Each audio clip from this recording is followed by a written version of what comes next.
한국식 선별진료소가 전 세계적 주목을 받고 있습니다. 대세는 드라이브스루다라는 말까지 나오는데요. 한국식 선별진료소, 어디까지 믿을 수 있을까요? 가장 각광받고 있는 한국식 선별진료소는 드라이브스루 선별진료소입니다.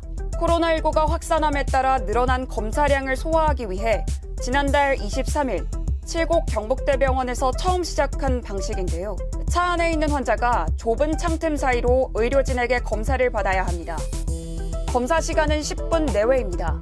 30분 이상 걸리던 일반 선별진료소보다 검사 시간을 획기적으로 줄였습니다.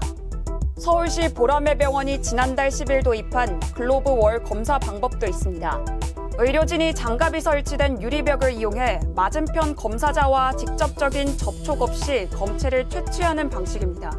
드라이브스루에 이어 워킹스루 선별진료소도 나왔습니다. 관악 H+ 양지병원은 16일 1인용 공중전화 박스 검사 방법을 도입했습니다. 공중전화 모양 부스에 환자가 들어서면 의료진이 밖에서 손만 넣어 검체를 채취하는 방식으로 환자의 침이 튈 일은 없습니다. 검사 시간도 짧습니다. 들어오시잖아요.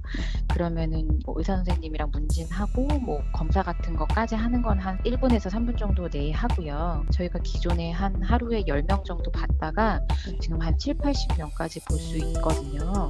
이처럼 한국식 선별진료소는 신속한 진단과 더불어 안전성을 보장해 세계 각국으로부터 극찬받고 있습니다. 지난 13일 트럼프 미국 대통령은 빠르고 편리한 검사를 받을 수 있게 되기를 희망한다며 드라이브스루 선별진료소를 도입하겠다고 밝혔습니다. 영국과 독일 등에서도 이미 우리나라 드라이브스루 선별진료소를 도입했습니다. 반면 일본은 도입을 반대하고 있습니다. 일본 호생노동성은 한국식 선별진료소에서는 의사가 환자와 대면해 직접 진찰하고 판단하는 것으로 볼 수 없어 정확도가 떨어진다며 국내 감염을 확대할 위험이 있다고 말합니다. 하지만 취재한 바에 따르면 이는 사실이 아닙니다. 일본 측의 주장과 달리 한국식 선별진료소에서도 의사가 직접 환자의 증상을 판단해 진단을 내립니다. 의사가 진료를 하는 거예요. 그 사람의 증상이 뭐냐, 과거력이 어떻게 되느냐 이런 걸 다 물어보고 당신은 검사를 받을 대상이 된다. 아니면 당신은 검사를 받을 필요가 없다.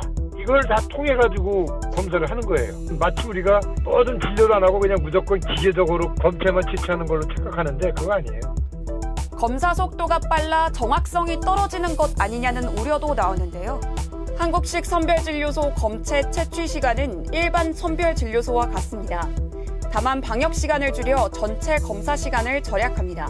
실제로 양지병원에 따르면 일반 선별진료소 운영 당시 방호복을 입고 벗는 시간만 약 20분이 걸려 의료진의 피로도가 높았다고 합니다. 해외 각국 혹평 속의 일부 국가의 발언으로 한국식 선별진료소에 의문을 갖고 계셨을 분들 있으셨을 텐데요. 안심하고 검사 받으시면 될 것 같습니다.